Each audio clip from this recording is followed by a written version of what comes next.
হচ্ছে কি আমার এই ভিডিওতে আসা বা এই ব্লগটা এভাবে এই স্টাইলে করা। আমি এখন আমার বাসা থেকে ভিডিও করতেছি। তো বেসিকলি এটা উড়িষ্যা থেকে নিয়ে এসেছি, উড়িষ্যার স্মৃতি। আমি এখন পর্যন্ত এটাকে খুলিনি, আজকে খুলবো।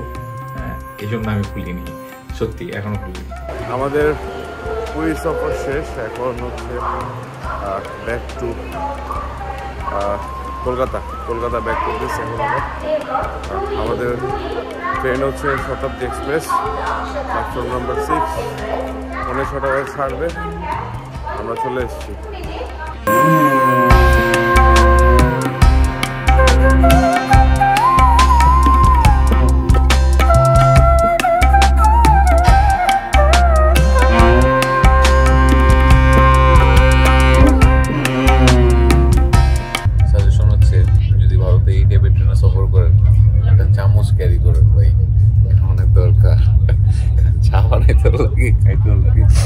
দুর্বল চামচ বাট চলে।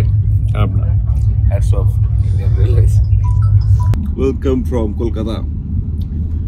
রোজ দেখতে দেখতে ট্যুর শেষ, কলকাতা আসছি।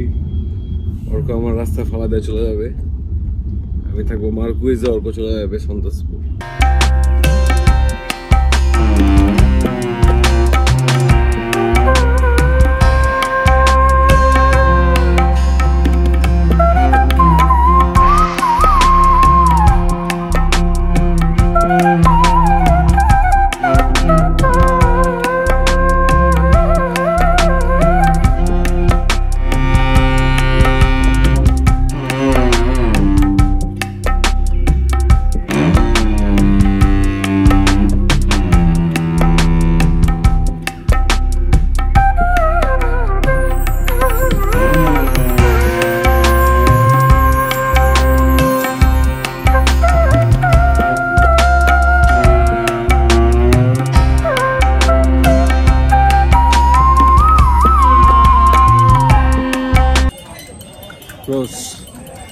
লাস্ট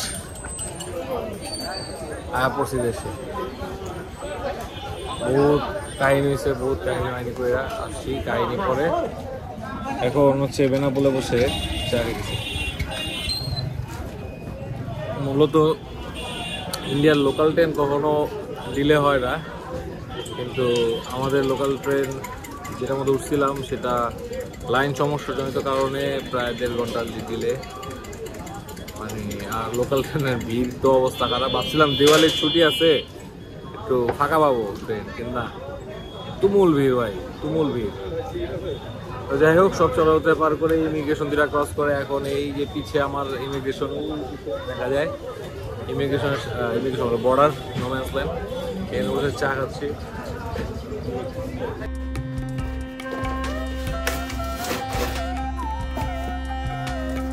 ওকে, তো উড়িষ্যাতে আপনারা পার্ট 1-এ দেখছেন যে রয়্যাল এনফিল্ডের শোরুমে গেছিলাম আমি। তো সেখানে দেখতে পাচ্ছিলেন যে আমি ওদের শোরুম ভিজিট করছি প্রথম দিনই। তো এখান থেকে একটা স্মৃতি স্বরূপ আমি হচ্ছে এই যে তাদের যে খেলনাটা, এই যে খেলনাটা বা টয় ডাইকাস্ট রয়্যাল এনফিল্ডের, এইটা নিয়ে আসছি।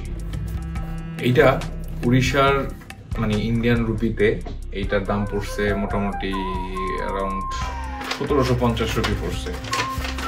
যাই হোক, এই ভিডিওটা করা মানে হচ্ছে আমি উড়িষ্যা থেকে আসছি অনেকদিন আগে, কিন্তু এই যে ভিডিওগুলো আপনারা দেখতেছেন পার্ট 1, পার্ট 2, পার্ট 3 এবং লাস্ট পার্ট যেটা দেখবেন পার্ট 4, এগুলো সবই এডিট করা হচ্ছে বাংলাদেশ থেকে, ঢাকা থেকে এডিট করছি। এই জন্যই অনেকে মানে ভাবতেছিল যে আমি এখন পর্যন্ত এই আকালের বাজারে ইন্ডিয়ায় কি করি বা কেমনে যাই। বেসিকলি আকালের বাজারে না, বুবুজান পালানোর পরেই হচ্ছে আমি ইন্ডিয়া গেছিলাম মাসখানেক পরে, তারপরে চলে আসি। আর ভিডিওগুলো সিকোয়েন্স বাই করতে করতে হচ্ছে এই অবস্থা। আর বেসিকলি একটু অলস প্রজাতি, তাই হচ্ছে ভিডিও আসতে দেরি হয়। টোটাল ব্লগটা আপনারা দেখছেন যে কীভাবে আমি উড়িষ্যা ঘুরছি। মূলত আমার টার্গেট ছিল যে আমি যাবো একটা বাইক নিয়ে, তারপর ঘুরবো। তো ট্যুর শেষ পর্যায়ে আমরা শেষ দিন পুরো উড়িষ্যা ঘুরে আমরা রওনা হই ঠিক সেম শতাব্দী এক্সপ্রেসে। শতাব্দী এক্সপ্রেস ওইটাও বন্দে ভারতের কাছাকাছি, খুব যে খারাপ তা না। এবং এদের সার্ভিসও ভালো এবং টাইমিংও ভালো। শতাব্দী এক্সপ্রেসে আমরা হাওড়ার উদ্দেশ্যে রওনা হই আমরা দুজন। কলকাতায় আসার পর এক্সপ্লোর করি যে তখন পর্যন্ত দিওয়ালির পূজা চলতেছে। হ্যাঁ, আমি দিওয়ালির সময়টাতে ইন্ডিয়া ছিলাম, সেই জন্য দিওয়ালির কথা বলতেছি। এবার আপনারা স্পেসিফিক টাইমটা বুঝতেই পারছেন যে আমি কোন সময়টাতে ইন্ডিয়ায় ছিলাম। তো এখনো অনেকে আমার মেসেজ দেয়, দাদা কবে আসবেন, দাদা কবে আসবেন। সেই দাদা কোথায়? দাদা দেশেই আছে, দাদা পালায় নাই। এই তো ইন্ডিয়া সফরটা মূলত ওই প্রথম ভিডিওতে যেটা বলছি যে আমার একটা বাইপাস প্ল্যান ছিল। ইন্ডিয়াকে ঘিরে আরো কিছু ইচ্ছা ছিল, কিন্তু বর্তমান সমসাময়িক যে অবস্থা চলতেছে, ইন্ডিয়া কবে বাংলাদেশের সাথে স্বাভাবিক হবে তা বুঝতে পারতেছি না, বা কবে স্বাভাবিকতা আসবে তাও বলা যাচ্ছে না। তবে আশা করতেছি খুব তাড়াতাড়ি এটা সলিউশন হবে, কারণ ইন্ডিয়া ভাই এক্সপ্লোর করা এখনো বাকি আমার অনেক। আর এই তো, ধন্যবাদ। জানি না আপনারা এই ভিডিওটা পুরোটা দেখবেন কিনা, এবং আমার বিশ্বাস আপনারা আমার কোনো ভিডিও পুরোটা দেখেন না। আশা করি ভিডিওগুলো দেখবেন, কষ্ট করে বানাই, কোয়ালিটি এনশিওর করে ট্রাই করি, 100% কোয়ালিটি। আমি কোয়ালিটির দিকে দিই, সবচেয়ে বেশি ফোকাস দিই কোয়ালিটি, হ্যাঁ, এডিটিংয়ের সময়। আর হচ্ছে ভিডিও দেখবেন ভাই, ভিডিও দেখার পরে কই কি সমস্যা হচ্ছে, কোথায় সমস্যা হতেছে না হইতেছে, এগুলো টেস্ট বলে না, আমি নিজেকে চেঞ্জ করতে পারবো না, বা ওই জায়গাটা চেঞ্জ করতে পারবো না যে জায়গাটা সমস্যা হচ্ছে।